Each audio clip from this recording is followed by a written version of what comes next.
સુરતના અઠવામાં ધમધમતું ઠગાઈનું call centre ઝડપાયું છે। વનિતા વિશ્રામની સામે આવેલ કોલ સેન્ટર પર પોલીસે રેડ કરી। રંગારેડ્ડી નામની વેબસાઇટ બનાવી 300 લોકો સાથે છેતરપિંડી કરાઈ। લોન આપવાના બહાને ચાલતા કોલ સેન્ટરનો પર્દાફાશ થયો છે। 2 યુવતી અને 3 યુવકની પોલીસે ધરપકડ કરી। મુંબઈમાં ગ્લોબલ નામની કંપની કોલ સેન્ટરની ફ્રેન્ચાઇઝી આપે છે। 45 લાખથી વધુની છેતરપિંડી કરી હોવાનો ખુલાસો થયો છે।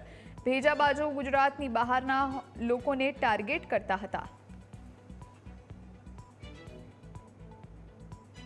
और उनका आरंभिक पूछताछ में ये कहना है कि हमें गुजरात में किसी भी आदमी से बात करने के लिए क्लियर ऊपर की ऑफिस से साफ मना किया हुआ था, इसलिए इनका कोई भी भोग भंडार गुजरात का नहीं है।